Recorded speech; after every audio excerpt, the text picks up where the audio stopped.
Mesdames et messieurs, nous allons maintenant entendre des intervenants sur l'aspect agricole. Et j'ai demandé à Benoît Carrère d'être le modérateur de cette table ronde. Benoît, tu as la parole. Bien. Bonjour à tous. Donc, pour reprendre un petit peu l'intitulé de ce colloque, et ce qu'avait dit tout à l'heure Erwan Tanguy, est-ce que le revenu de base est un défi pour l'Europe ? Mais est-ce que l'Europe aussi peut être un défi pour le revenu de base? Dans l'autre sens, ça peut être aussi très intéressant. Et si on part de ce principe-là, on peut se poser la question de quelle politique européenne on pourrait effectivement... par quelle politique européenne on pourrait introduire l'idée d'un revenu de base? Alors bien sûr, la première des choses que l'on pense, c'est à la politique agricole commune, puisque c'est le principal budget de l'Europe, mais c'est aussi la première politique commune qui a été mise en place en Europe, qui est peut-être même la seule qui fonctionne concrètement encore aujourd'hui sur le même modèle. Et c'est pour ça qu'il y a aussi quelque chose à gratter au niveau de la politique agricole commune pour la question d'un revenu de base. Il ne faut quand même pas oublier que cette politique agricole commune, elle a été fondée sur le principe d'aider les agriculteurs. Il y a la question de lutte contre l'exode rural, il y avait aussi la question du maintien de l'agriculture, il y avait aussi la question de la concurrence mondiale. Mais finalement, cette politique agricole commune a proposé un système d'aide à des agriculteurs, donc parfois complexe, qui s'accompagne un modèle de développement, un modèle de développement productiviste, puisque c'est très clairement une agriculture productive qui est proposée dans le cadre des traités de l'Union européenne. Donc pour cela, il y aura deux intervenants qui vont vous expliquer un petit peu le fonctionnement de la politique agricole commune, et puis on pense le contexte un petit peu social de l'agriculture aujourd'hui en France notamment. Il y aura donc Monsieur Jacques Pasquier, qui est tout à ma droite, qui est paysan, membre de la Confédération paysanne, et aussi membre d'un collectif qui s'appelle Pour une autre PAC, qui essaie de militer justement pour une autre PAC, un petit peu alternative à ce qu'elle proposait aujourd'hui, mais je pense qu'il vous en parlera plus fortement. Et puis il y aura aussi Monsieur Jean Barbeau, qui lui est un éleveur retraité, mais qui a eu par le passé de longues fonctions de secrétaire des CIVAM, les centres d'initiative de la valorisation de l'agriculture en milieu rural, qui font essentiellement de la formation, je crois, aux agriculteurs aussi, et d'autres actions de ce type. Voilà. Et puis, du coup, on peut se poser aussi la question, pourquoi la politique agricole commune? Parce que si on s'intéresse aussi à l'agriculture, et là, c'est quand même important aussi, c'est simplement de dire que l'agriculture, c'est un symbole culturel, un symbole de l'identité, nos paysages, c'est un symbole d'identité, mais c'est aussi le symbole du labeur, de la valeur travail. Et donc, quelque part, c'est intéressant de s'interroger effectivement sur imaginer un revenu de base quand on parle de ce symbole du labeur qu'est l'agriculteur. Et donc, pour cela, il y aura la proposition de Sauvons l'Europe, avec Benoît Boissière, Sauvons l'Europe étant un cercle de réflexion, un think tank. Alors Benoît Boissière, il est membre du bureau national, il est responsable des études et des publications de Sauvons l'Europe, qui fait une proposition de revenu de transition agricole qu'il vous parlera. Voilà, je vous laisse la parole.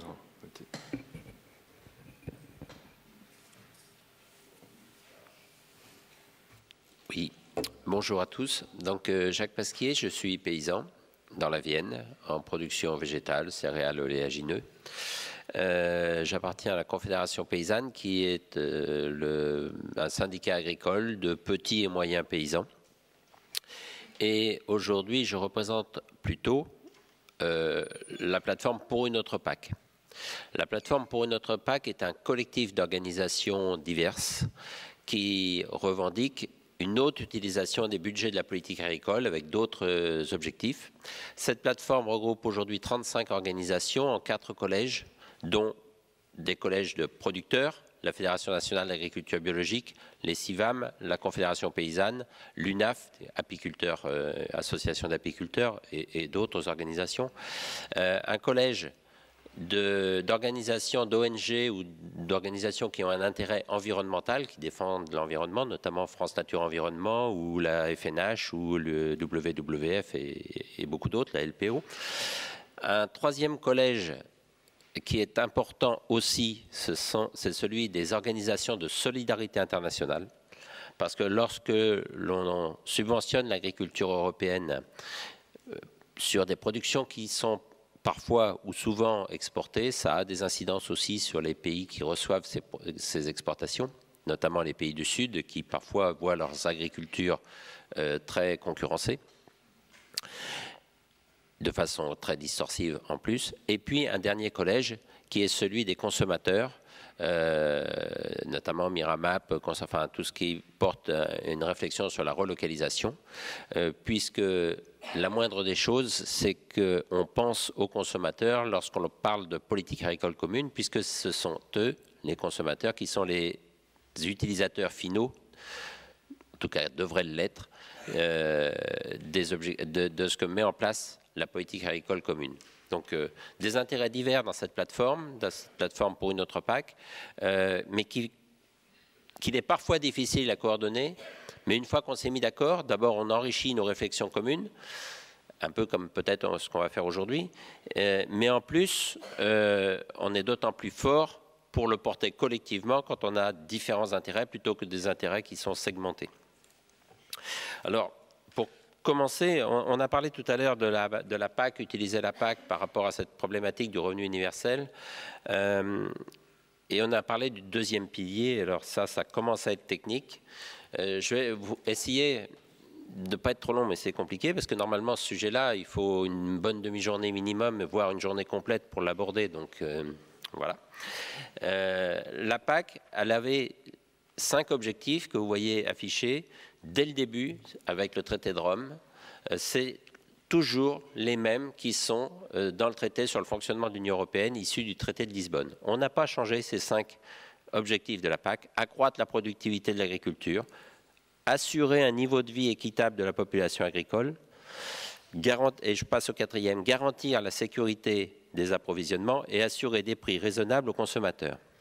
Le 3e objectif, qui est toujours inscrit, était essentiel par rapport à la réalisation des 4 autres objectifs, puisque stabiliser les prix, c'est à la fois donner des perspectives aux agriculteurs pour engager les moyens de production, puisqu'on est dans des cycles de production à minima d'une année, parfois sur des productions d'élevage, c'est sur 2 ou 3 ans, et puis donner des garanties d'approvisionnement et des prix raisonnables pour les consommateurs, ça passe aussi par stabiliser les prix. J'y reviendrai. Et on a rajouté quand même de nouveaux objectifs, mais qui ne sont pas inscrits de la même manière directement pour la PAC. À travers, en 1999, on a commencé à parler des problématiques environnementales et créer ce qu'on appelle un volet développement rural, ce qui est le second pilier de la PAC aujourd'hui. Là, ce tableau, et il me faudrait trop longtemps pour l'expliquer, simplement, les mesures de stabilisation des marchés, c'était, oui, je le mets au passé parce qu'il n'y a pratiquement plus rien aujourd'hui, c'était ce qui est en rouge et en marron. Je vérifie, oui, ça sort pareil, en rouge et en marron, qui était l'essentiel du budget de la PAC jusqu'en 1992 à peu près. Et ces mesures-là, qui donnaient donc une stratégie de production, d'organisation du marché européen pour satisfaire des besoins européens, ont diminué petit à petit pour satisfaire aux exigences du GATT dans un premier temps, puis de l'Organisation mondiale du commerce, puisque tout ce qui est mesure de stabilisation des prix est supposé, dans l'esprit libéral, fausser les règles du marché. Il y a bien d'autres choses qui le faussent, et on y reviendra peut-être. Et depuis, on a des mesures qui sont a priori moins distorsives. En bleu, dans un premier temps, c'était des aides qu'on donne aux hectares en lien avec des productions. Et puis, malgré tout, toujours distorsives, parce qu'il fallait produire pour avoir ces aides, les bâtonnets bleus. Et on les a remplacés par des aides qui ne sont même plus soumises à l'obligation de produire. Et c'est l'essentiel du budget de la PAC, en vert pâle. En vert pâle, ce sont ce qu'on appelle des paiements découplés. Ce sont des paiements qu'on donne à l'hectare, quelle que soit la production, voire même si on n'en produit pas. Et c'est la majorité du budget. Donc on a un budget de la PAC qui n'a plus aucune stratégie, puisque ces paiements-là sont juste soumis à la seule condition de détenir en propriété ou en location des hectares. Et le second pilier de la PAC, développement rural, c'est la partie haute des bâtonnets. Donc on voit que cette évolution ce budget a augmenté progressivement, mais il est toujours extrêmement faible par rapport aux aides du premier pilier, qui sont les aides à la production. Donc ce développement rural, dont il était évoqué tout à l'heure, la possibilité de l'utiliser pour financer un revenu universel ou un revenu de base pour les agriculteurs, il est effectivement dans la logique du développement rural, ce serait bien ce pilier A qui devrait être concerné. Il n'empêche qu'il est aujourd'hui trop peu abondé pour pouvoir avoir cette utilisation-là. Le budget de la PAC, rien que pour la France, c'est environ 9 milliards d'euros par an actuellement. 7 milliards et demi du premier pilier, donc les aides à la production, liées au fait de détenir des hectares et pour quelques paiements des animaux. Et à côté de ça, des aides du développement rural pour 1,4 milliard. Voilà. La courbe rouge en haut, c'est l'évolution, enfin c'est la part du budget agricole dans le budget européen. Alors on voit, et on le sait, ça a été dit, on le sait que c'est le premier budget européen, cette PAC. C'est simplement, et c'est d'abord et surtout, même si c'est en diminution, c'est d'abord et surtout parce que l'Europe n'a que très peu de moyens budgétaires. Le budget de l'Europe pour 507 millions d'habitants actuellement est à peu près équivalent à celui de la Belgique qui a entre 12 et 13 millions d'habitants. Ça relativise les moyens de l'Europe pour faire des choses. Et nous pensons à la plateforme pour une autre PAC et à la Confédération paysanne aussi que l'Europe doit faire des choses, mais il faudrait, pour être à la hauteur, qu'elle se donne plus de moyens pour agir. Là, c'est une disparité des montants intra-européens tels qu'ils existent actuellement, avec une évolution de correction qui est minime sur la période actuelle. Donc, c'est le montant de la PAC réparti sur les hectares de chacun des pays européens. Avec au milieu la moyenne, la France ayant un montant qui est légèrement au-dessus de la moyenne. Le pays qui a le plus par hectare agricole, c'est Malte. C'est presque anecdotique puisque c'est très peu de surface et c'est parce qu'il y a des productions spécifiques qui ont des paiements liés à ces productions, notamment le coton et l'huile d'olive. Mais on s'aperçoit que des pays plus productifs tels que les Pays-Bas, la Belgique, ont des paiements élevés, quand les pays qui sont arrivés plus tard, les pays d'Europe centrale et orientale, eux, ont des montants plus faibles. Ça, c'est un débat intra-européen sur l'évolution de la PAC qui est essentiel, puisque les pays arrivés plus tard se disent, mais comment se fait-il que aussi longtemps après, on n'ait pas corrigé cette différence?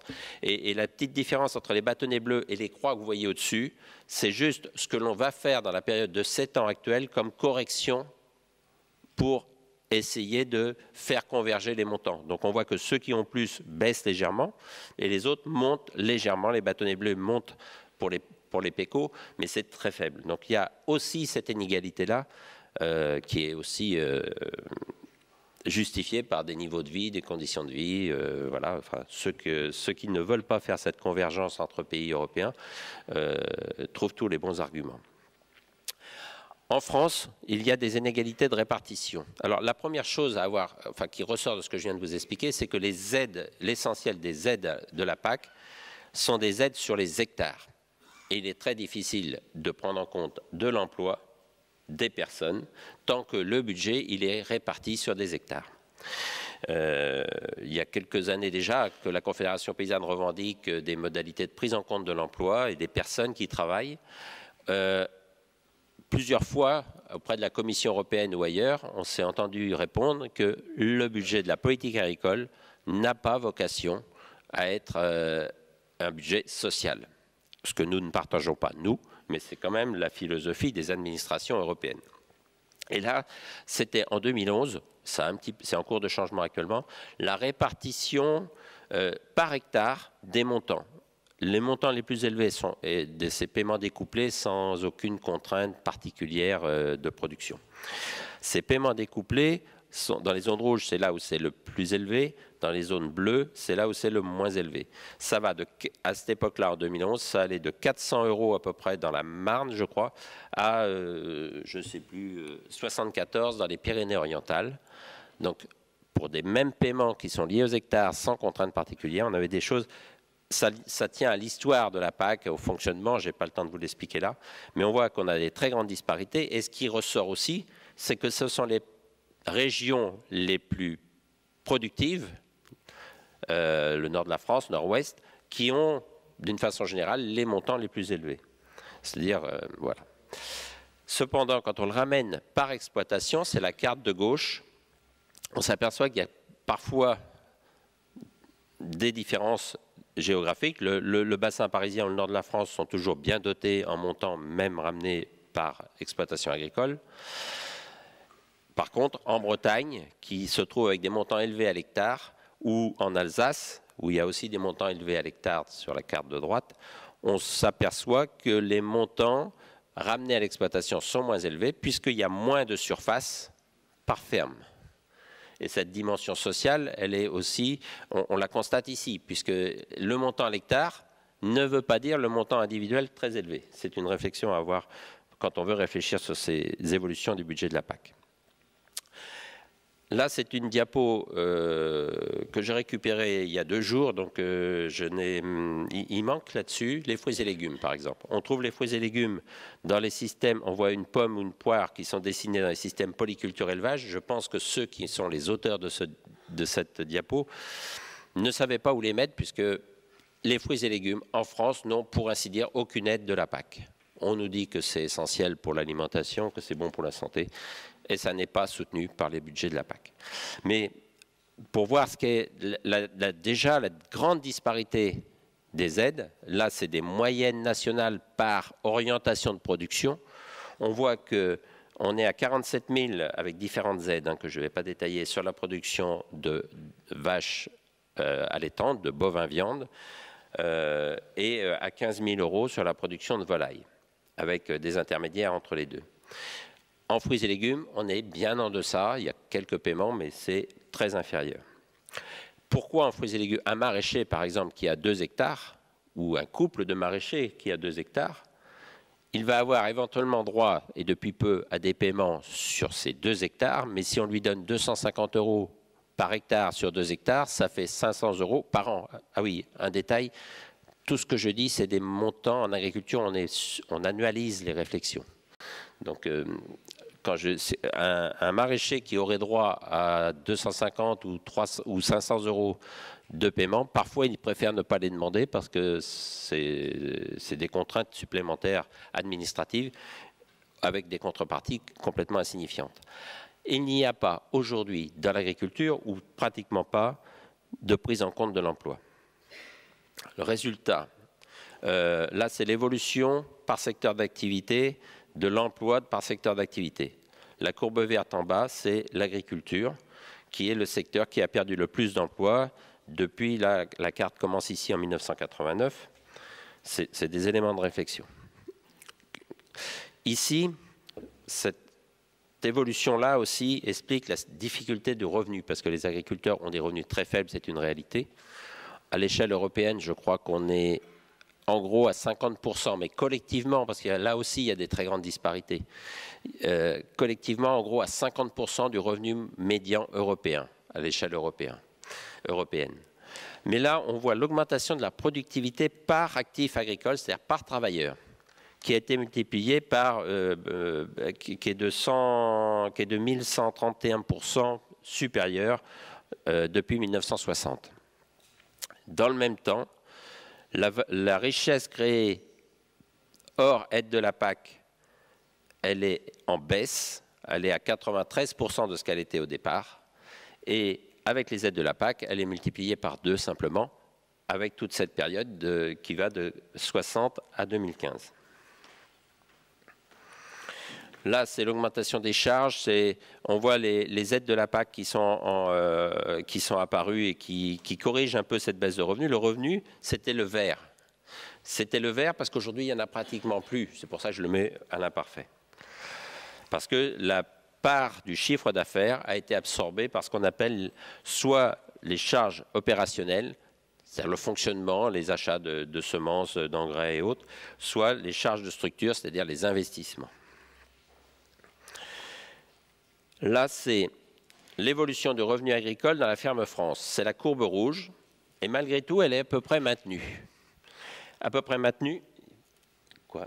Oui, à peu près maintenue, alors que le revenu de la ferme France, c'est la même courbe que ce qu'il y avait tout à l'heure, il est en baisse permanente, constante, et ça continue aujourd'hui.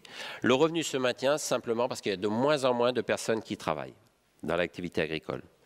Alors, je vais en rester là sur les informations parce que pour nous, Confédération Paysanne et pour Plateforme pour une autre PAC, il y a des enjeux différents. On a des débats sur le bien-être animal, on a des débats sur l'utilisation des pesticides, sur la qualité sanitaire de l'alimentation, sur des tas de choses.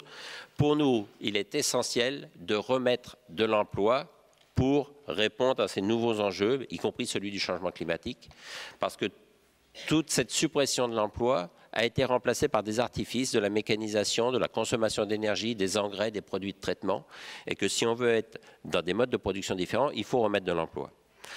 Nous avons des propositions, notamment des aides aux petites fermes, qui seraient spécifiques aux petites fermes, qui seraient des aides forfaitaires, qui viendraient sans prendre en compte l'emploi, enfin, pour prendre en compte l'emploi, mais sans s'appuyer sur des surfaces. Parce que la grosse problématique, c'est de considérer l'emploi à travers des surfaces. On n'y arrive jamais. Il y a eu quelques dispositifs comme une majoration des aides sur les premiers hectares qui vont dans le bon sens. C'est-à-dire on donne un petit peu plus d'aide sur les premiers hectares des fermes. Ça prend en compte quand même un peu le fait qu'une plus petite ferme va avoir un petit peu plus d'aide, mais c'est complètement insignifiant. Et nous voulons surtout que les aides de la PAC soient plafonnées, soient dégressives, c'est-à-dire que plus on a de surface, au bout d'un moment, les montants commencent à diminuer par hectare, et qu'elles soient plafonnées, c'est-à-dire qu'on n'ait pas des fermes qui ont 100 000, 200 000, 300 000 euros d'aide PAC, parce que c'est des montants qui existent. On nous parle de la PAC, de ces paiements, notamment les paiements découplés, qui sont l'essentiel de la PAC, comme des aides aux revenus. Est-ce que l'on peut encore parler, quand on reçoit 150 000 euros d'aide de la PAC, d'une aide aux revenus? Non, pour nous, il s'agit d'une rente sur le capital détenu, qu'il soit en propriété ou en location. Ce capital est l'objet d'une rente, mais ça n'est absolument pas une aide aux revenus. Si on était sur une aide aux revenus, à ce moment-là, la dimension sociale devrait apparaître. Voilà, j'arrête parce que j'ai déjà été un peu long peut-être. Merci beaucoup. Merci beaucoup. Je pense que ça a été très intéressant de voir l'aspect très inégalitaire de la répartition des aides de la PAC et surtout les montants aussi très élevés. Maintenant, je laisse la parole à Jean-Claude Balbot. Voilà. Bonjour et merci de... Aussi étrange que ça va vous paraître, je tiens à remercier Jacques, mon camarade, là, de l'exposé qu'il vient de faire. Et je vais vous dire en deux mots pourquoi. C'est parce que... quand on travaille, comme je vais essayer de le faire, de vous l'exposer rapidement sur la question de l'alimentation, on découvre deux grandes ignorances qui se font face.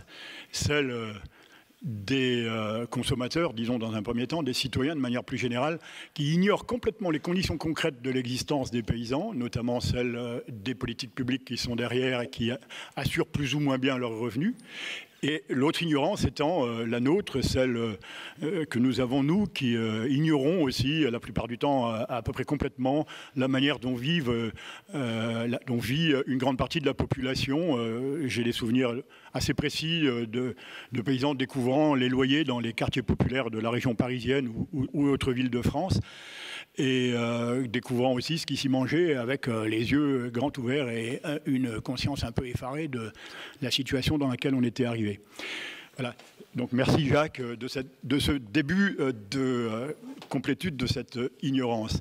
C'est aussi pour vous dire que on avait le sentiment tous les deux tout à l'heure dans la salle que aborder la question agricole en une heure de temps, c'est pas que je veux vous en réclamer 3 heures, hein, c'est pas ça du tout.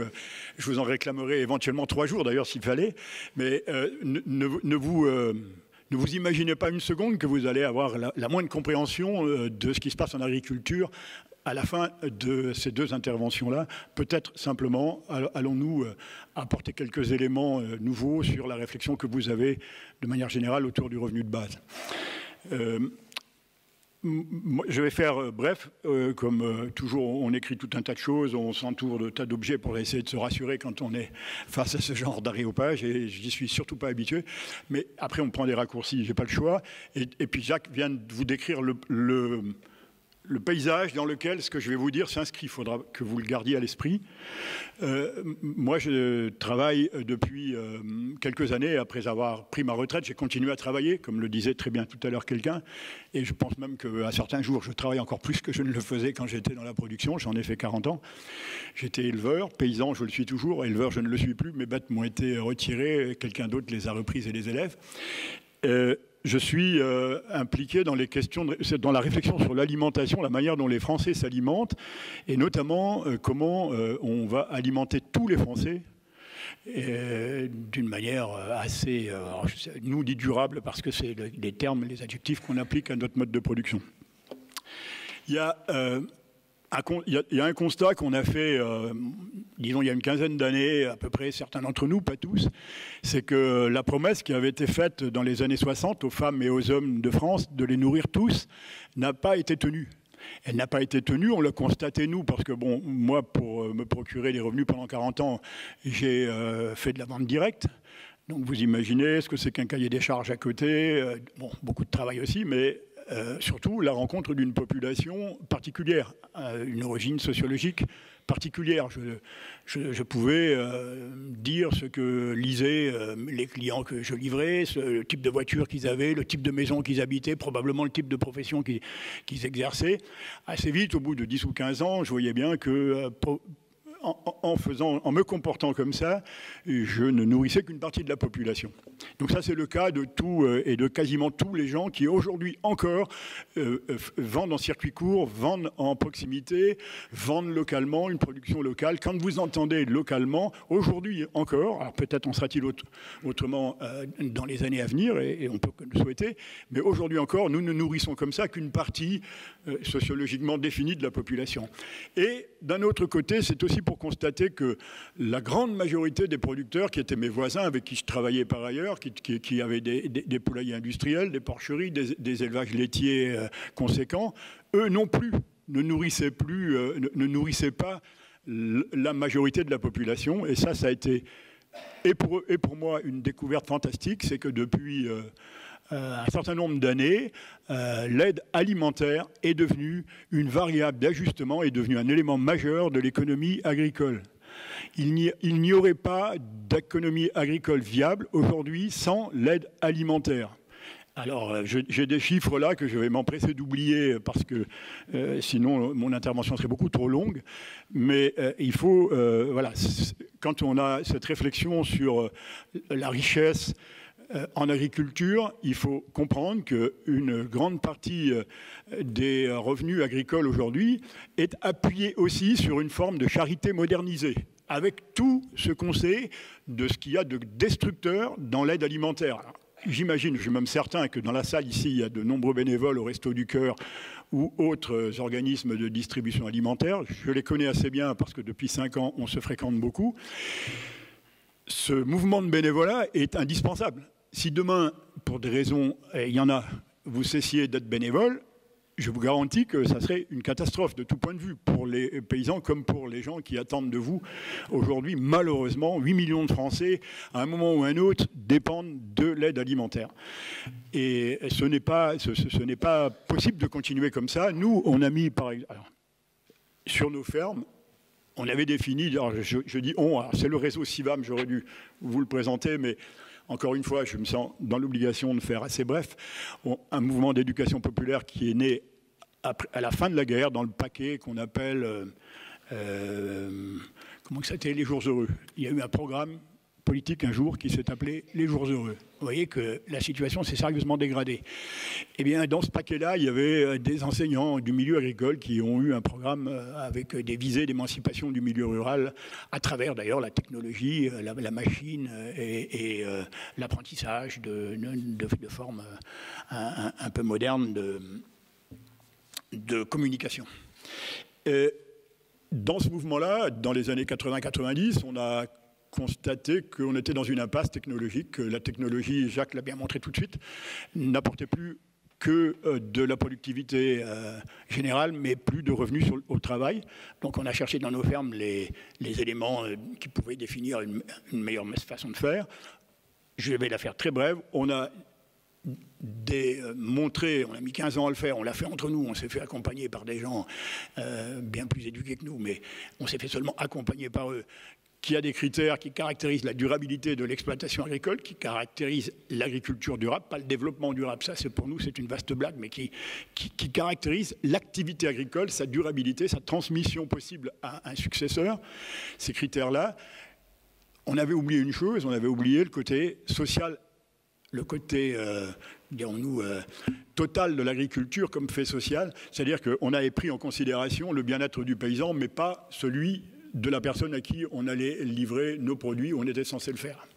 Voilà. Donc aujourd'hui, on est dans la recherche de ce qu'on appelle un système alimentaire durable, donc de critères nouveaux à appliquer à nos exploitations, à nos modes d'exploitation, qui permettraient peut-être de corriger ce fait que une partie de notre production, en tout cas peut-être même une grande partie de notre production, est aujourd'hui inaccessible à une aussi grande partie de la population. Et ce travail-là, bon, on arrive au bout d'un travail de 3 ans qui sera présenté publiquement dans quelques jours, la semaine prochaine d'ailleurs. Mais je ne peux pas vous inviter parce que là, on a clos les inscriptions il y a déjà un mois. Donc ce n'est pas la peine que je l'évoque. Si, pour dire une chose, si, je vais vous dire ça. Donc on a un programme de recherche qui a été financé d'ailleurs. Il a fallu être convaincant par le ministère de l'Agriculture. Et on a ouvert donc un séminaire de restitution des travaux au public. Je crois que c'était un peu avant Noël. On a ouvert la liste d'inscription et le séminaire se tient le 28 mars. Donc je me disais que jusque dans cette semaine-ci, là, on allait pouvoir, comme d'habitude, avoir des gens qui venaient s'inscrire en dernier lieu. Et comme on avait une jauge de 120 places, on avait de la marge, quoi. Ben, les 120 places ont été occupées dès le 3 ou 4 février. Il a fallu qu'on ferme la liste. Et c'est pas que le travail qu'on fait est meilleur que d'autres, parce que personne ne sait le travail qu'on fait. C'est simplement que la question alimentaire aujourd'hui, depuis peut-être 3 ou 4 ans, je ne sais pas ce que pourrait en dire Jacques, mais que la question alimentaire aujourd'hui, elle commence à être au centre des préoccupations, pas seulement des gens qui habitent Montreuil. Elle est au centre des préoccupations d'énormément de Français, y compris des paysans, y compris des agriculteurs, parce que là on pourrait aussi discuter de ce qui est un métier, de ce qui est un État, qui ne se lèvent pas le matin pour donner des antibiotiques, du sel et du gras, ni à leurs enfants, ni aux vôtres. Personne ne se lève le matin pour faire ça, à part quelques sociopathes, et malheureusement, on leur a peut-être laissé le pouvoir à ceux-là. Et cette question de l'alimentation, là, c'est celle qui nous anime aujourd'hui. Bon, je vais clore là, parce que je pense que je répondrai peut-être à des questions.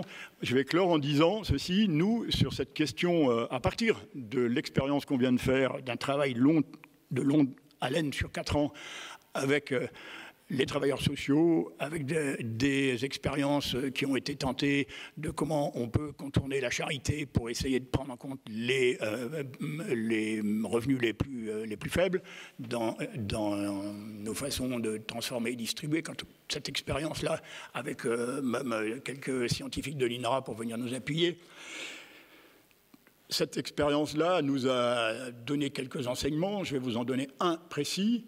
Il ne peut pas y avoir de politique pour les pauvres.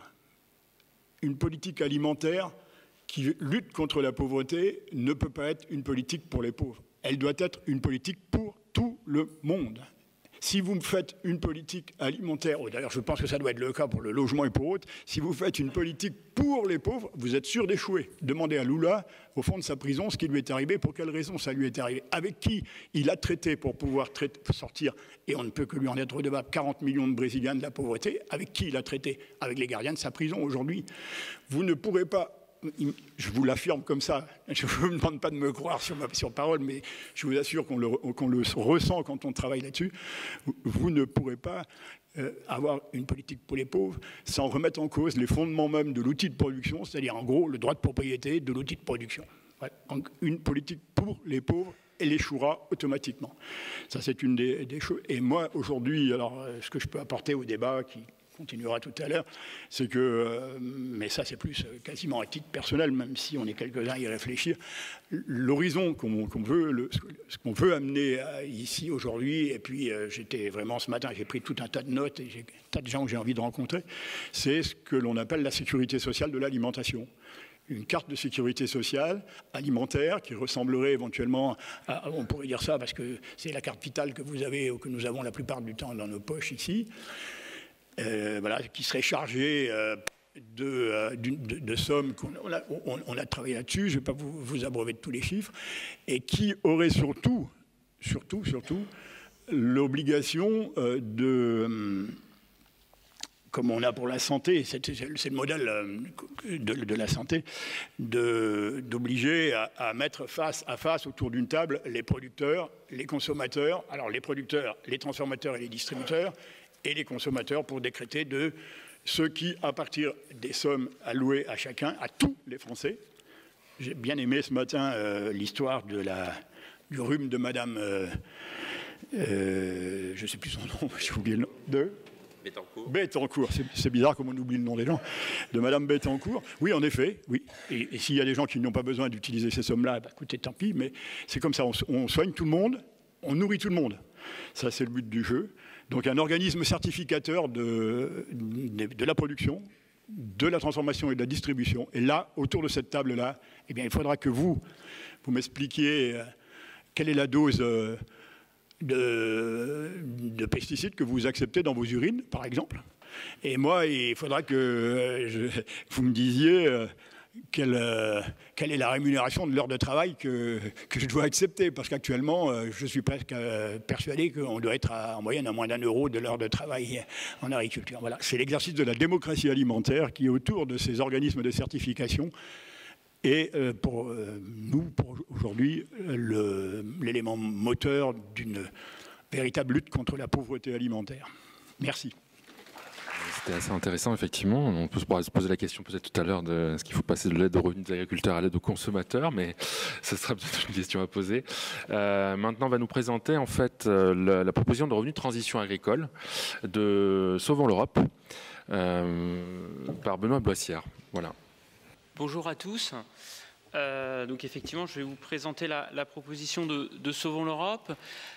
Pour commencer, je vais rajouter quelques chiffres à ceux qui vous ont été proposés dans la première présentation. Donc là, c'est la part des surfaces en agriculture biologique en France par rapport à l'Union européenne. Alors évidemment, les problématiques auxquelles l'agriculture est confrontée dépasse largement cette simple problématique, mais ça permet de poser un peu les termes de la difficulté et des enjeux pour la composante transition environnementale. Donc en 2016, la part de l'agriculture biologique des surfaces agricoles était inférieure à 6% en France et de 6,2% dans l'Union européenne. Alors, comment cela évolue ? Alors, ça évolue certes de manière assez rapide, avec une progression à plus de 2 chiffres en France. Mais voilà, comme on part d'un niveau proche de 5%, forcément, on reste à des niveaux très modestes. Il y a un plan bio au niveau politique qui vise 15% de bio de surface agricole en bio en 2022. Ça voudrait dire chaque année 400 000 hectares de surface en conversion. Or, on est plutôt autour de 200 000 aujourd'hui. Donc ça, c'est un premier élément sur la composante transition environnementale qui est trop lente par rapport à des objectifs politiques. Le deuxième élément de contexte lui renvoie à tout l'enjeu des aides et du revenu des actifs avec 2 chiffres. Selon la mutualité sociale agricole, en 2016, un tiers des exploitants avaient un revenu inférieur à 350 €, donc ça fait le lien avec le chiffre de 1 € par heure de travail qui a été évoqué précédemment.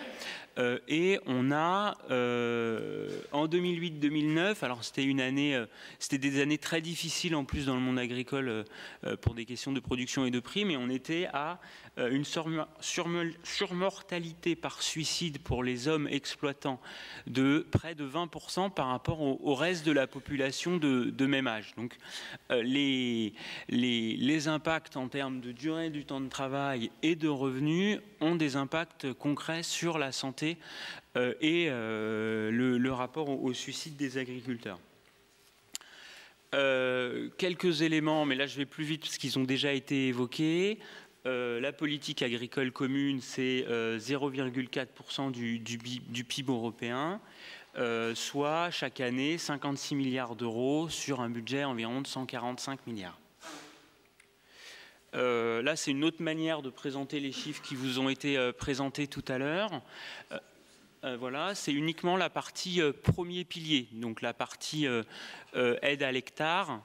Et donc, je suis rassuré, je retombe sur les mêmes chiffrages que tout à l'heure, c'est-à-dire 7,4 milliards pour le premier pilier avec le 1,5 milliard pour le deuxième pilier. Donc les paiements verts, c'est 30%, c'est censé accompagner la transition écologique, et les paiements de base, donc soit à l'hectare ou à la taille de l'élevage, c'est environ 34%. Alors, cependant, et là c'est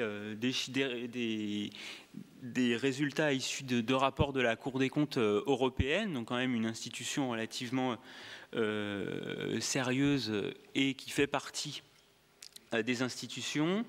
La modalité de répartition avantage les grandes exploitations et celles dont les activités sont les plus rentables, et les effets du verdissement, donc les paiements verts, sont considérés comme limités, sinon nuls, du fait d'exigences trop faibles et de régimes d'exemption. Donc, ce sont quand même des critiques assez fortes. Alors du coup, quelle est la proposition de Sauvons l'Europe? Déjà, c'est de lier les enjeux de transition écologique et les enjeux sociaux, à destination des exploitants, engagés dans la transition environnementale, donc éventuellement bien au-delà du biologique, donc par exemple avec des conditions fortes sur l'environnement ou le bien-être animal, sur une durée de 10 ans, le temps de laisser reposer les terres, repenser des aspects commerciaux, se former, ça peut être souvent nécessaire, et retrouver une capacité à avoir une marge adéquate si les processus de production ont dû évoluer. Éventuellement penser des dispositifs d'accompagnement, s'intégrant dans une prise en compte des citoyens et de la société civile pour la définition des objectifs. Donc c'est un peu une proposition proche voilà, de la discussion. Il y a une faute, c'est ça? Ah pardon, voilà. Voilà. On discutera après tous les deux. Voilà. Avec une réflexion sur la nécessité de passer ensuite à quelque chose qui soit plus dépendant de la production, augmenter certaines conditions sur les paiements verts. Voilà, donc ça je ne développe pas. Les estimations à partir des hypothèses permettent d'arriver à peu près à un revenu garanti de 7 000 € par an pour la France. Donc évidemment, c'est un montant qui dépend d'un certain nombre de choix politiques à débattre. La durée, est-ce que c'est pour toutes les exploitations ou uniquement celles en dessous d'un certain revenu courant? Dépend du nombre d'agriculteurs concernés, si on commence par certains territoires ou l'ensemble de la France. Est-ce qu'on vise certaines tailles d'exploitation? Voilà, on peut aussi penser des dispositifs d'accompagnement pour accompagner les perdants. Les perdants, pourquoi il y a des perdants? Parce que dans ce modèle, on est dans un modèle où la part du paiement vert, donc qui aujourd'hui est quasiment à destination de l'ensemble des exploitations, se réduit au fur et à mesure qu'il y a de plus en plus d'agriculteurs engagés dans la transition écologique. C'est un peu une manière, dit différemment, c'est comme si à chaque fois qu'il y avait des agriculteurs, à chaque fois qu'il y avait une hausse des agriculteurs dans la transition écologique et donc qui pouvaient bénéficier de ce revenu garanti, revenu d'existence, il y avait des transferts des montants du pilier 1 vers le pilier 2 pour financer ce revenu garanti. Et donc potentiellement ça crée pour certaines grandes exploitations, alors, des fois ça ne sera pas grave puisqu'elles sont déjà largement au-dessus d'un certain seuil de revenus, mais parfois il faudra en accompagner certaines, il y aura quelques perdants. Voilà, et là c'était une diapo sur éventuellement réfléchir sur le reste du paiement vert, comment ajouter des conditions pour répondre aux critiques de la Cour des comptes. Voilà un peu la proposition qui permet d'ouvrir sur des questions. Merci. Merci.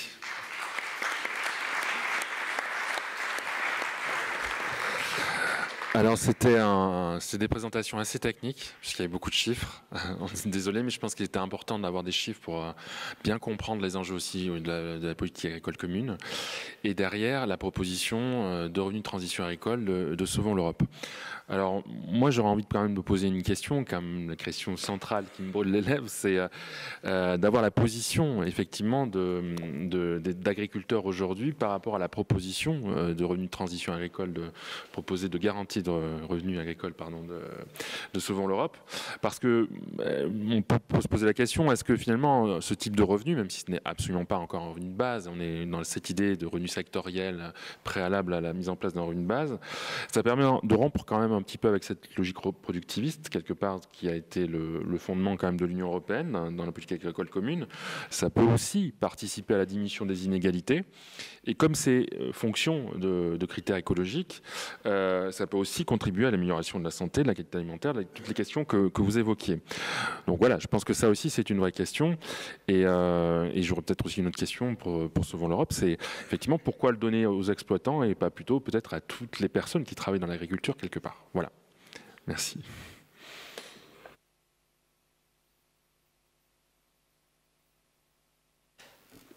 Alors, la proposition de Sauvons l'Europe, dont je n'avais pas connaissance il y a encore quelques temps, mais est intéressante en ça qu'elle associe des préoccupations écologiques, transition écologique de l'agriculture, avec des préoccupations sociales. Et bon, je l'ai abordé rapidement tout à l'heure, ça fait partie des choses incontournables aujourd'hui par rapport au débat qu'on peut avoir.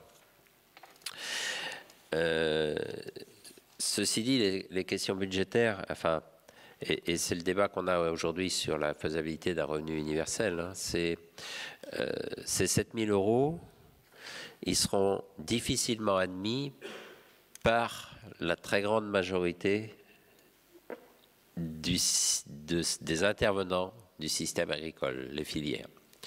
La PAC telle qu'elle est aujourd'hui, elle vise à produire des grandes quantités de matières premières pour l'industrie agroalimentaire. Et il y a tous ces enjeux-là derrière. C'est pour ça que le consommateur ou les paysans sont presque anecdotiques dans la PAC telle qu'elle se met en place aujourd'hui. Alors vous posez le débat comme nous on le pose pour que ça change. Mais c'est un puissant pouvoir qui est à l'œuvre. Et le modèle agricole que l'on a aujourd'hui, il est extrêmement capitalistique. Tout à l'heure, il a été abordé la question du revenu qui, parfois, souvent, n'est que de 1 € par heure de travail. Ça, c'est variable aussi. Et les revenus en agriculture sont effectivement très faibles pour certains, mais assez confortables pour d'autres. Donc, il y a de très grandes disparités.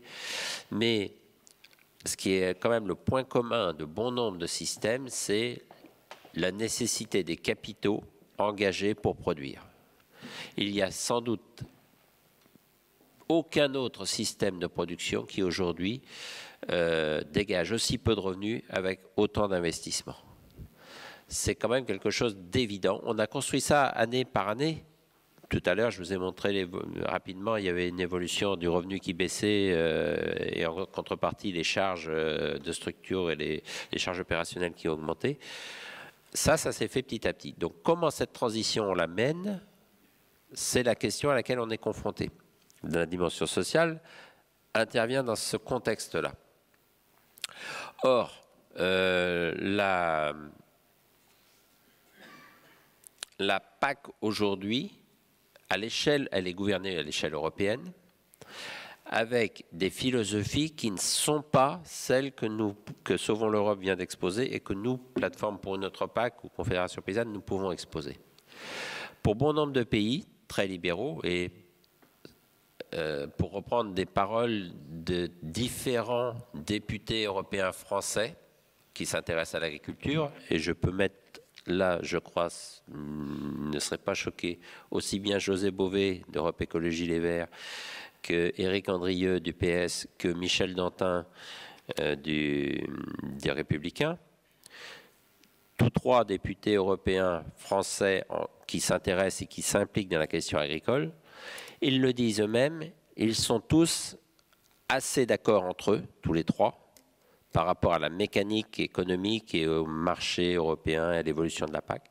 Mais en face d'eux, ils ont une majorité ultra-libérale, notamment les pays du nord de l'Europe, mais pas seulement, qui visent à cette agriculture qui produit des quantités, des matières premières, mais qui ne se préoccupe plus ni du territoire, de l'environnement, ni des paysages, ni des incidences diverses.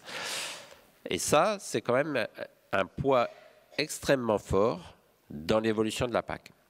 Or, aujourd'hui, on a une réforme qui apparaît pour les années futures, qui s'appuie essentiellement sur ce qui est écrit dans le projet de réforme tel qu'il a été proposé en juin l'an dernier, sur l'agriculture intelligente. Et l'agriculture intelligente qui se base sur les drones, la numérisation, la modernisation avec tous les artifices possibles, qui aura pour conséquence, dans un premier temps, de nécessiter des investissements importants, donc de rajouter à la difficulté du système agricole actuel, mais qui, en fait, n'apporte pas forcément un changement agroécologique de l'agriculture. Parce que cette technologie, elle consiste à... Par exemple, il y a un exemple qui m'a fait bondir le jour où j'ai vu ça dans un diaporama de la Commission européenne, alors qu'on a des débats très forts et nécessaire sur la question du bien-être animal en France et je crois ailleurs en Europe. Mettre des capteurs sur les animaux d'élevage, c'est prévenir leurs problèmes de santé puisqu'on en sera informé plus rapidement et à ce titre-là, prendre en compte leur bien-être. Mettre des capteurs sur les animaux, c'est prendre en compte leur bien-être. Nous, dans nos réseaux d'agriculture paysanne ou d'agriculture biologique, le bien-être animal, c'est plutôt de respecter les cycles naturels et les comportements naturels des animaux, c'est-à-dire qu'un ruminant, a priori, il a plutôt vocation à aller dans les prairies ou à se nourrir avec des fourrages grossiers plutôt que de se nourrir avec du maïs et du soja ou des concentrés, des aliments concentrés. Et ce débat-là, il est fondamental. Si on veut continuer à produire des productions de masse pour alimenter le marché mondial, c'est pas la même chose que si on veut une agriculture qui préserve les ressources naturelles, qui prenne en compte le bien-être animal. Et parfois, on est éleveur ou on est producteur de viande. C'est toute la nuance.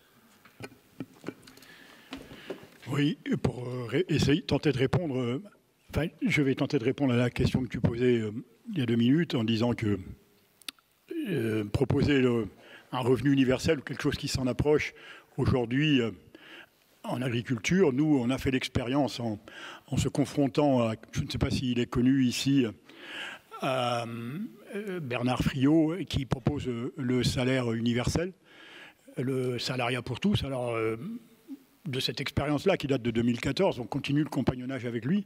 De cette expérience-là, je peux vous dire que le revenu universel et il aura le même sort. Il est extrêmement difficile pour des travailleurs indépendants que nous nous revendiquons d'être, voire des entrepreneurs, même celui qui n'a que 3 vaches aujourd'hui est un entrepreneur, n'est-ce pas? Donc pour cette revendication-là, mais c'est celle du travail indépendant, et je plaisante pour le reste, à laquelle on est tous attachés, il est très difficile de comprendre. C'est pas qu'on rejette, c'est simplement une question de compréhension de... Alors quelqu'un disait fort justement tout à l'heure, mais on va payer les gens à rien foutre, quoi.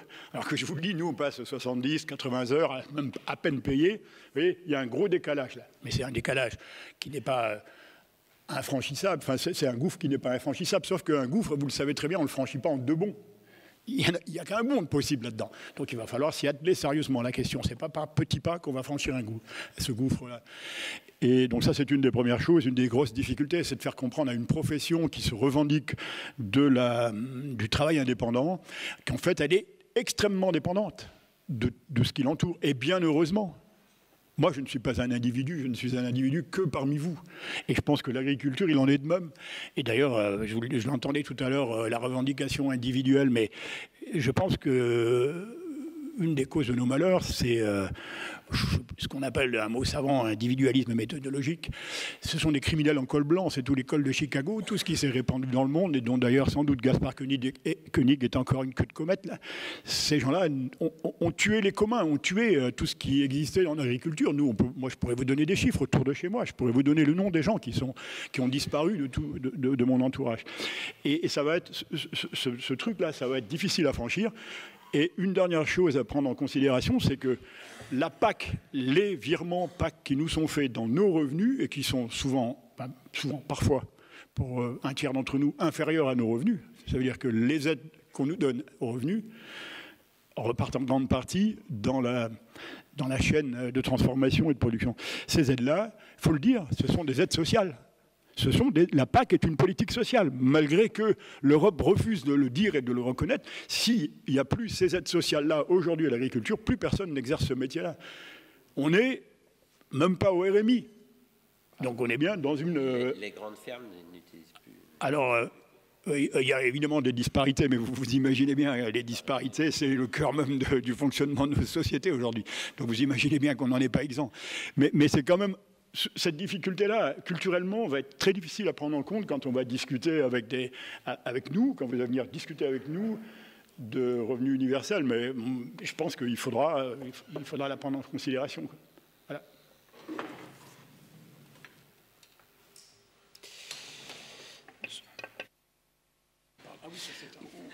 Oui, sur la question de pourquoi l'exploitant parce que finalement, c'est lui qui est soumis aux aléas et sur les prix et les productions, majoritairement. Et parce que finalement, c'est surtout lui qu'il faut convaincre de s'engager dans la transition environnementale, le salarié agricole étant plutôt suiveur de ce que l'exploitant lui dit de faire. Sur les échanges qui viennent d'être faits,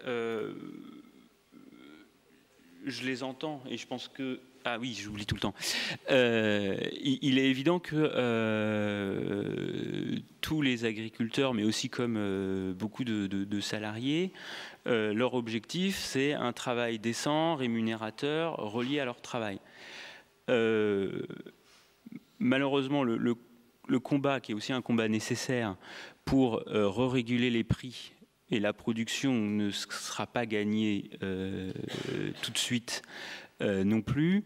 Donc, il faut pallier à ce moyen terme où ce combat-là n'est pas gagné pour pouvoir absolument éviter qu'on ait des agriculteurs qui en plus s'engagent dans ce que la société attend d'eux, pour éviter qu'on ait des agriculteurs qui touchent moins d'un RSA, qui évidemment ne vont pas le demander parce qu'ils se considèrent comme auto-entrepreneurs. Donc c'est là où la proposition fait sens, c'est que oui, elle veut aussi, elle a implicitement comme corollaire de corriger certaines inégalités de redistribution sur la PAC qu'on observe aujourd'hui. Si, je crois qu'on va passer aux questions du public. Alors, je crois qu'il y a pas mal de monde. Monsieur, je crois qu'il a levé, je sais pas. Madame.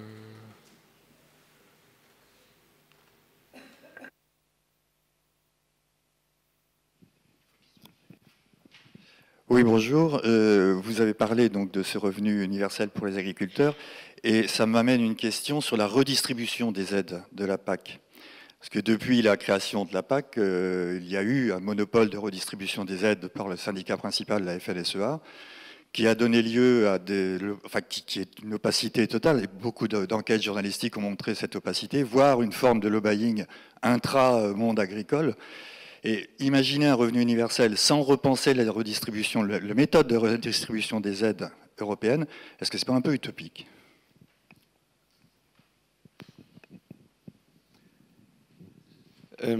Donc moi, c'est 3 questions en une, mais elles sont toutes très brèves. La première, vous nous avez exposé donc, dans vos propositions pour Sauvons l'Europe, vous nous avez parlé du premier pilier de la PAC.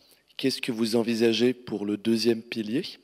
Est-ce qu'on reste comme c'est aujourd'hui où vous avez aussi des propositions ? La deuxième, du coup, c'est un petit peu relié à ma question sur le deuxième pilier. Comment vous tenez compte des disparités de potentiel entre les territoires ? Aujourd'hui, avec l'indemnité de compensation des handicaps naturels, on peut justement mieux aider des territoires en montagne où les conditions d'élevage ou de culture sont plus difficiles. Et la troisième, c'est on est à l'échelle de l'actif agricole. Est-ce que ce ne serait pas intéressant, quand on voit l'intérêt de la mutualisation du capital, du travail et des connaissances, peut-être d'imaginer une assiette de redistribution qui serait celle, je ne sais pas, du GI2E, du CIVAM, du RAD, etc. Voilà, merci. Je pense que déjà, c'est des questions très techniques. On va peut-être commencer d'abord à y répondre, et après on va faire le tour des questions, parce qu'elle est quand même très technique. Bon, la question de la redistribution, elle s'est faite, je vous ai montré des cartes tout à l'heure avec des grandes disparités du nord au sud, c'était la situation de 2011. Aujourd'hui, on a une redistribution qui s'appelle la convergence et qui fait que les montants par hectare en France se rapprochent. La différence nord-sud ou nord-ouest-sud-est qu'il y avait se gomme dans la période actuelle. Simplement, on ne va pas à un système où on aura un seul montant par hectare. Là encore, la limite de ça, donc il y a bien une convergence qui a un intérêt régional, puisque ça redonne de l'équité régionale, puisque c'était au niveau des régions qu'il y avait une forte disparité, selon le fait qu'il y avait plus de prairies historiquement dans le sud. C'était la raison pour laquelle les montants étaient plus faibles. Je ne vais pas rentrer dans la technique trop non plus parce que ce n'est pas l'objet. Cette convergence se fait, mais elle ne prend toujours pas en compte l'emploi. Je l'ai abordé tout à l'heure. La piste pour prendre en compte l'emploi, pour décourager l'agrandissement et la captation de rente, qui est quand même un phénomène agricole, à travers les droits à paiement de la PAC qui sont liés à ces surfaces, c'est vraiment de mettre en place des systèmes de dégressivité des paiements et de plafonnement. C'est-à-dire au-dessus d'un certain nombre d'animaux, on ne donne plus d'aide. Au-dessus d'un certain nombre d'hectares, on ne donne plus d'aide. Et ça découragerait fortement l'intensification et l'agrandissement. Parce que aujourd'hui, on n'a pas de limite à cet agrandissement. Depuis qu'il y a des paiements directs aux agriculteurs, c'est-à-dire depuis 1992, avant il y avait une PAC avec des budgets, dont je vous ai montré qu'ils se préoccupaient surtout d'encadrer les prix avec des politiques de stabilisation des marchés. Les agriculteurs ne recevaient pas d'aide directe. Ils vendaient des productions dont le prix était administré dans des fourchettes par la politique agricole. Depuis 1992, on a des paiements directs, des chèques ou des virements qui sont versés aux agriculteurs. Depuis 1992, on parle de plafonnement. Dans chaque réforme, il est fait allusion au plafonnement. Et à chaque fois, on a des dispositifs à minima, c'est-à-dire qui ne s'appliquent pas, et ou alors on renonce purement et simplement à ces dispositifs. Ce matin, dans le train, je lisais un document de la Commission européenne. C'est la première fois que je vois une évaluation, mais peut-être que ça m'avait échappé, mais j'en suis pas sûr. Une évaluation de la PAC qui porte également sur le premier pilier, parce qu'on évalue beaucoup ce qui est sur le second pilier, c'est-à-dire le développement rural. C'est les mesures qui sont la conversion à l'agriculture biologique, compenser les handicaps naturels, l'installation, le renouvellement des nouveaux agriculteurs. Ça, c'est très évalué depuis très longtemps. Le gros paquet du premier pilier de la PAC, il n'est jamais évalué. J'ai lu ce matin donc que le montant moyen des aides de la PAC par bénéficiaire européen est de un peu moins de 6 200 € en moyenne. Je vous ai montré des chiffres français tout à l'heure qui allaient de 47 000 à 15 000 avec des gens qui sont en dessous. Les bénéficiaires européens, c'est de l'ordre de 6 200 €.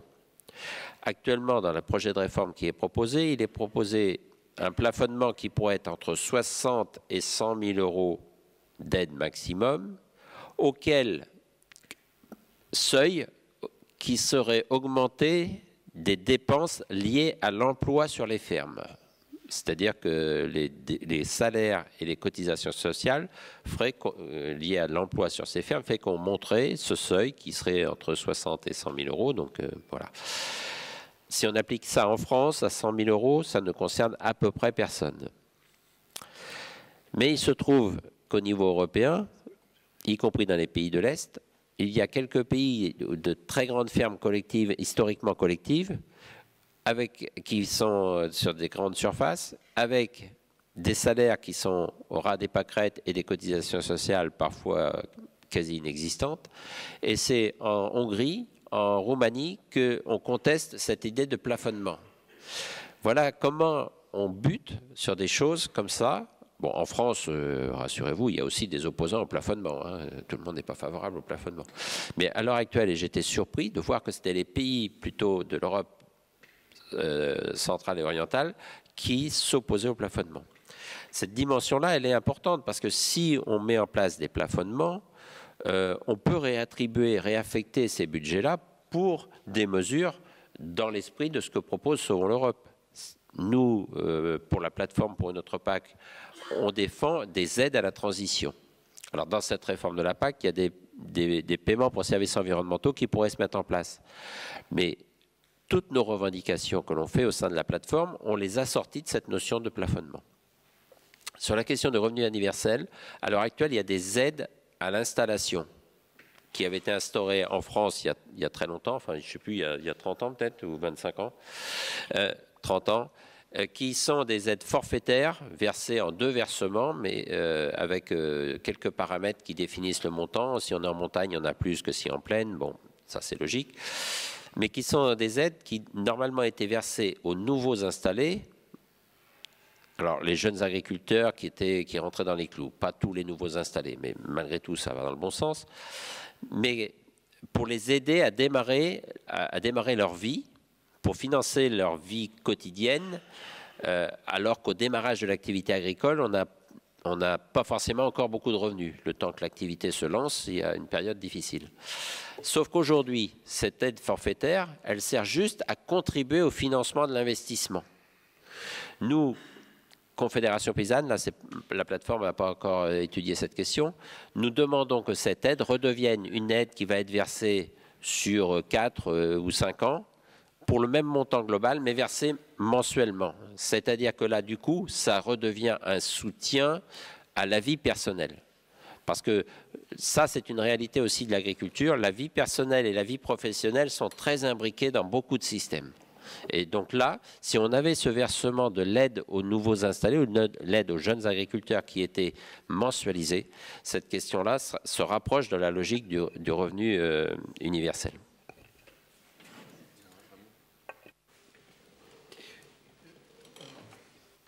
Je vais tâcher de répondre rapidement à 2 questions. Oui, il y a des modes de... Pardon. Ah, désolé.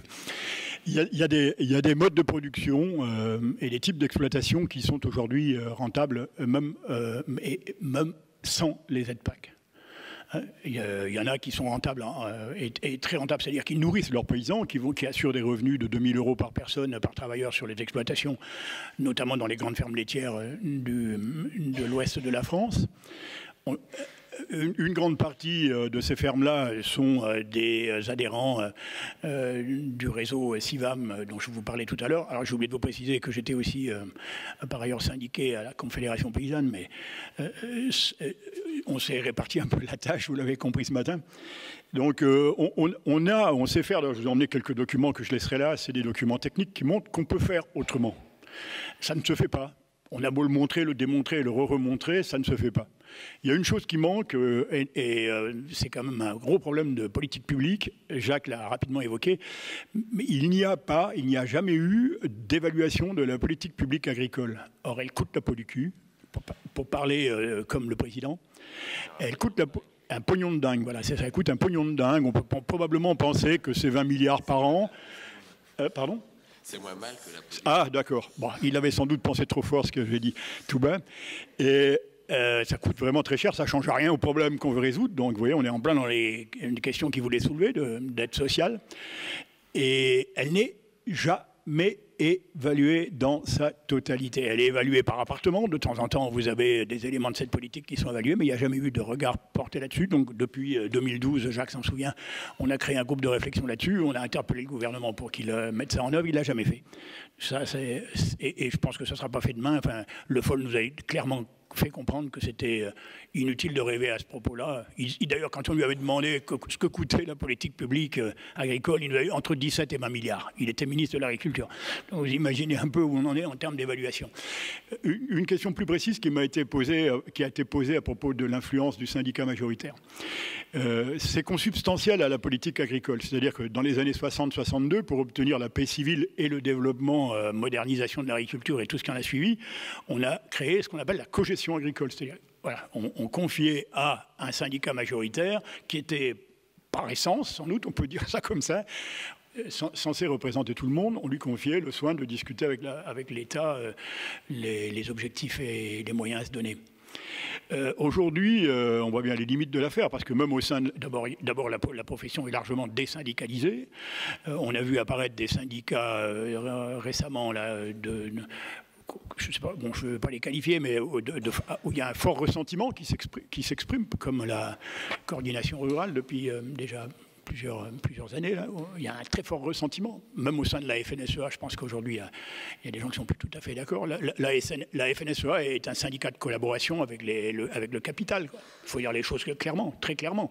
Il n'y a pas, et c'est son histoire. Elle a été créée comme ça. Enfin, elle a été créée comme ça. Elle a été définie comme ça dans les années 60, quoi, au départ.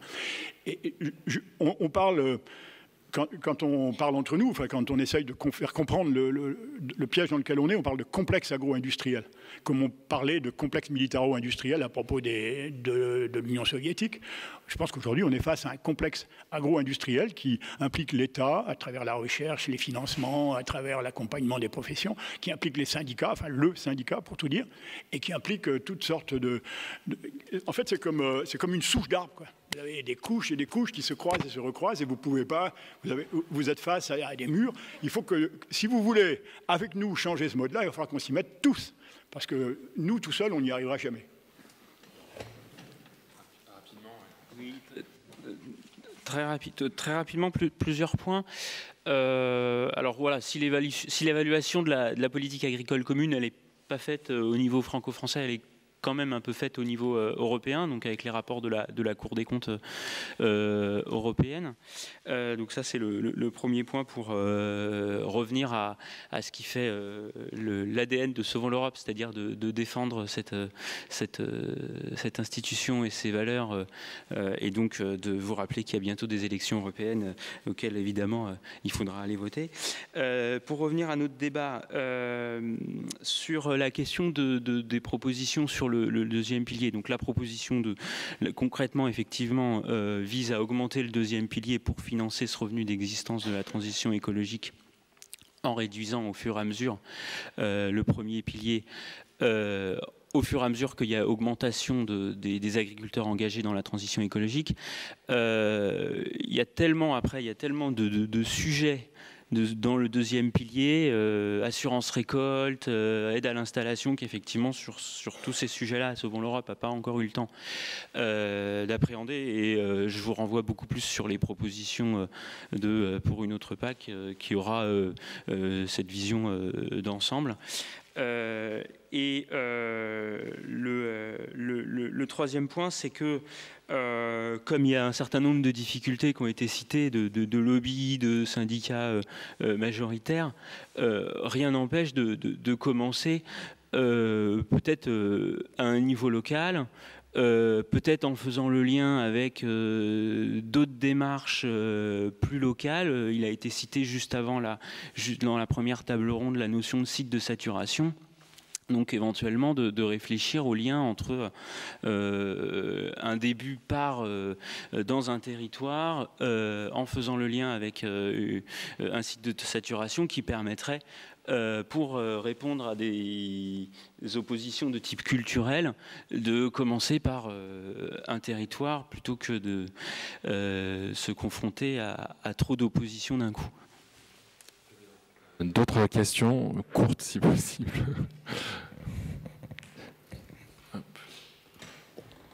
Oui. Oui, très court, ça va être très court. Ce qui est intéressant, c'est déjà, vous n'êtes pas contre le revenu universel, déjà ça part d'un bon principe. Donc en partant de ce principe-là, il y a quand même quelque chose de schizophrène, parce que même la plus petite exploitation relève aussi d'un propriétaire terrien.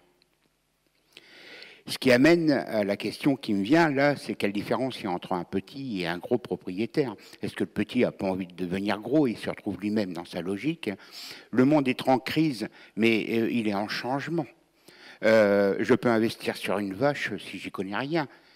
Si j'investis sur une vache pour son rendement, moi, c'est mon retour sur investissement financier qui m'importe. Ça se développe de plus en plus. Là où je vous rejoins, c'est que le monde agricole, il prend pleine poire sur ces 30-40 dernières années.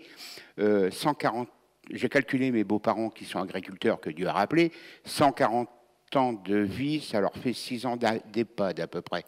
6-7 ans d'EHPAD. Donc, en d'autres termes, mais oui, parce que la problématique de l'agriculteur, ça va être son EHPAD aussi. Mais on a tendance à oublier que le propriétaire terrien que vous êtes, on ne les entend pas non plus trop hucher quand il y a les remembrements. C'est-à-dire que la notion capitalistique, même du petit exploitant, quelque part, il a aussi un bien capital qu'on a tendance à oublier, qui relève aussi par la suite de sa terre agricole, de devenir potentiellement une terre constructible. Il y a une autre question, là. Je vais peut-être un peu sortir la brosse à chien dents. D'abord, je débarque du Limousin. Au fond de mon jardin, il y a un troupeau de vaches. J'ai passé à peu près 25 ans en étant adhérent d'un syndicat de salariés agricoles. Je ne peux pas dire que je connais tout, mais enfin, et puis impliqué un peu dans un certain nombre de choses. Vous nous avez exprimé, avec exactitude, la complexité du bazar dans lequel est l'agriculture en Europe.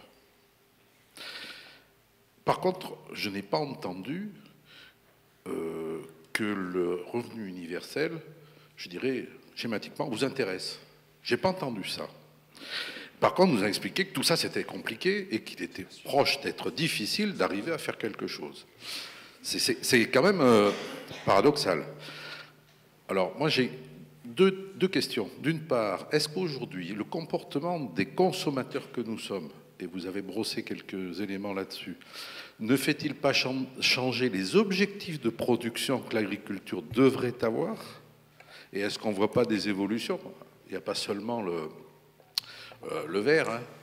Et puis, d'un autre côté, n'y a-t-il pas lieu plutôt d'envisager un autre système permettant la mise en œuvre d'un RUI dans un secteur où il y en a vraiment besoin, parce qu'il n'y a pas un paysan, je ne vais pas vous l'inventer, hein, pas un paysan qui ne se lève pas le matin en se demandant comment il va vraiment bouffer, en dehors des patates qu'il est capable de produire, mais le reste, il ne sait pas.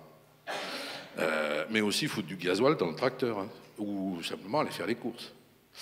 Donc, quelque part, n'y a-t-il pas lieu d'imaginer un autre mode de fonctionnement, etc., qui permettent de mettre en place un RI? L'agriculture ne s'est pas posé la question d'un autre mode de fonctionnement pour créer la MSA. Il n'y a pas d'autres questions, j'ai l'impression. Ok, tout le monde a faim. Allez, je vais laisser la parole. Bon. Bon, la question sur le petit propriétaire foncier, enfin de terres agricoles, et qui cherche à la valoriser. Alors, première chose, le petit qui a envie de devenir gros. Ça, c'est la culture ancienne du monde agricole qui a inculqué aux agriculteurs pendant des années qu'il y a des économies d'échelle à grossir. Et en agriculture, ça ne marche pas. Si on s'occupe bien à 2 associés de 250 chèvres et qu'on y gagne sa vie, ça existe. Il y en a qui ont essayé. Faire une belle chèvrerie toute neuve et avoir 1000 chèvres en se disant on va gagner 4 fois plus, c'est la catastrophe. Et 5 ans après, ils ont arrêté parce qu'il faut s'occuper des chèvres. Il y a des problèmes sanitaires, notamment pour les chèvres. Il y a un suivi sanitaire qui est particulier. Et donc, souvent, c'est une illusion, cette idée de grossir. Mais beaucoup l'ont fait. Et si beaucoup d'agriculteurs aujourd'hui sont en difficulté, c'est parce qu'ils se sont surendettés, parce qu'ils ont trop de travail, et ça conduit à des impasses même de vie personnelle. Donc au suicide parfois, quand c'est dans les cas les pires, et qui est malheureusement beaucoup trop fréquent. Mais ça, c'est une illusion qui a été donnée par les conseillers de gestion. On raisonne un peu comme dans l'industrie. Si on gagne bien avec 10 hectares de fruits, faisons-en 50 et ça sera encore mieux. Il faut être un bon gestionnaire et puis avoir des salariés, enfin délégués et puis arriver. Mais ça ne marche pas toujours. Première chose. L'agriculteur qui veut valoriser sa terre à la fin de sa carrière, bon, ça c'est la question des retraites, c'est la question des cotisations, de la façon dont on a fait de l'évitement pendant toute sa carrière. Les agriculteurs cherchent à payer le moins possible d'impôts et de cotisations sociales. C'est tout le monde refuse. Et puis le jour où on est à la retraite, on a peu droit à la retraite. Alors, parfois, il n'y a pas eu de revenus, donc c'est assez logique.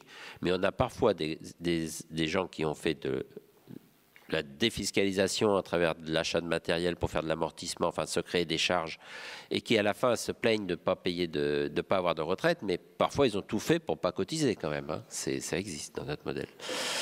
Alors, sur cette question du foncier, c'est un autre débat que celui du revenu universel, mais pour nous, il y a un débat actuellement qui se fait en France un peu national et Emmanuel Macron a même porté l'idée d'une loi foncière donc qui organise la question de l'utilisation de la terre agricole.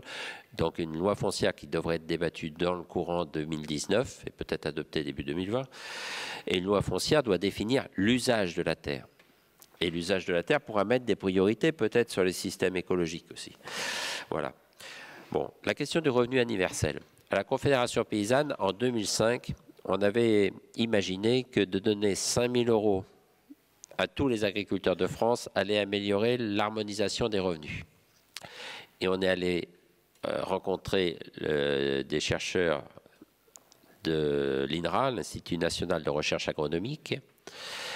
Pendant 18 mois, ils ont fait mouliner à partir des bases statistiques qu'ils avaient.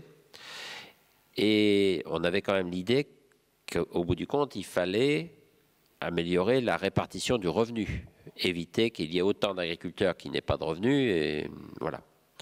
Et il se trouve qu'au bout du compte, on a bien redistribué les 5 000 €, ce qui était, je crois, à peu près la moitié du premier pilier de la PAC, qui était de plus de 8 milliards à l'époque, hein, c'était significatif, en 2005.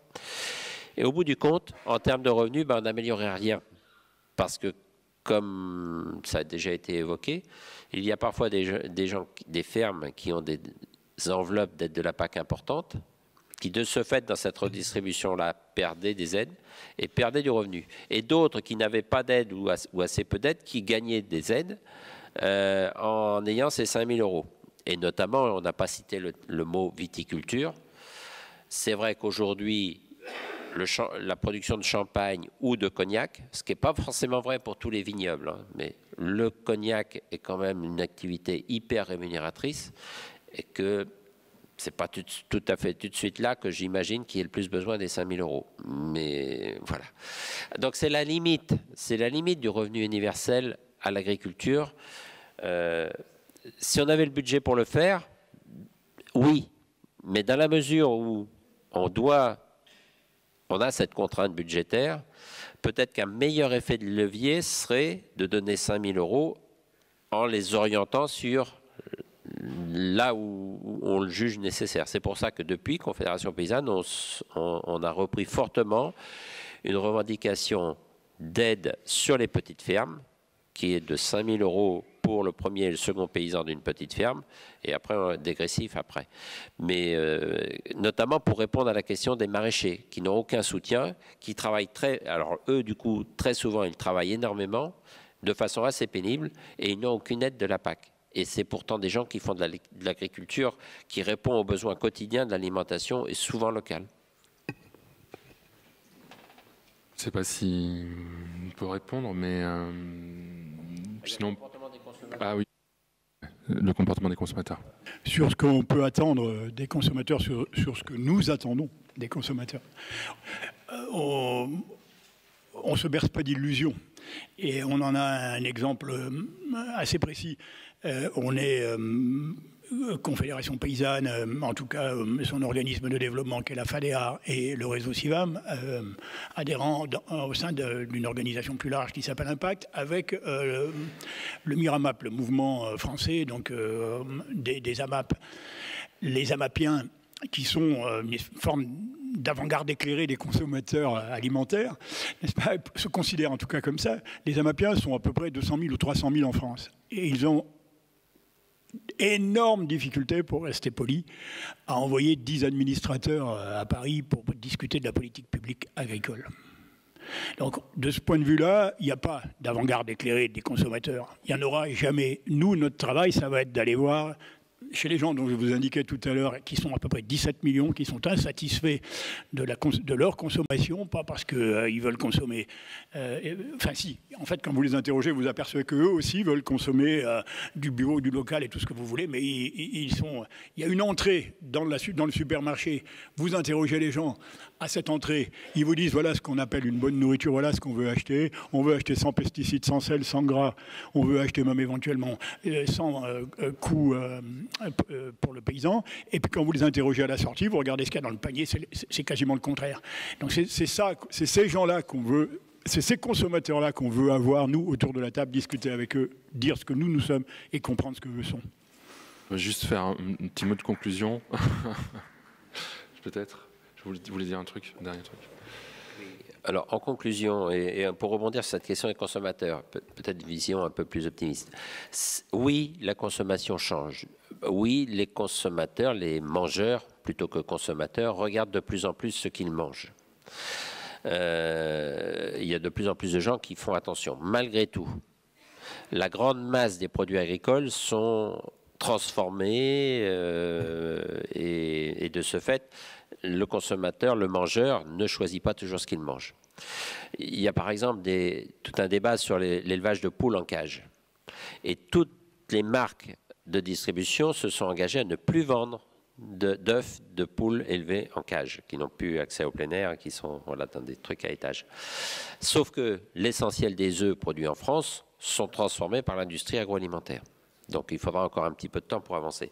Cependant, autre point, donc il y a de plus en plus de mangeurs qui regardent ce qu'ils mangent, et il y a aussi toute une évolution autour de la restauration collective et les débats des collectivités locales sur la restauration collective. La loi qui a fait suite aux États généraux de l'alimentation confirme la nécessité pour la restauration collective d'inclure des produits issus de l'agriculture biologique et issus d'une agriculture relocalisée, locale. Ce sont des démarches qui avancent. Elles n'avancent pas assez vite, on est d'accord, notamment cette exigence d'agriculture locale et biologique dans la restauration collective n'est pas assez ambitieuse, elle aurait pu l'être plus, notamment en matière d'agriculture biologique, mais il n'empêche que ces choses-là, aujourd'hui, elles sont prises en compte, en tout cas en France, de façon assez significative. Il faut les conforter, et là où nous sommes tous les uns et les autres, si ça nous paraît, si on partage cet objectif, il faut l'appuyer. Dernier mot pour Sauvons l'Europe. Juste. Oui, un tel revenu d'existence, c'est évidemment faire varier le niveau d'aide en fonction des charges d'intérêt ou des dépenses de fonctionnement. Ce n'est pas une dépense forfaitaire et identique. Donc c'est juste une précision. Et après, voilà, en ciblant sur la transition écologique et en faisant le lien avec les demandes de la société civile et aussi les capacités d'évolution et les demandes des agriculteurs, c'est bien comme ça qu'on aura un revenu de la transition écologique qui peut-être démarrera petit, mais qui au moins sera collectivement partagé, enfin je l'espère, et qui du coup permettra de se mettre en œuvre progressivement. Voilà, merci. Merci à tous. Merci d'être venus.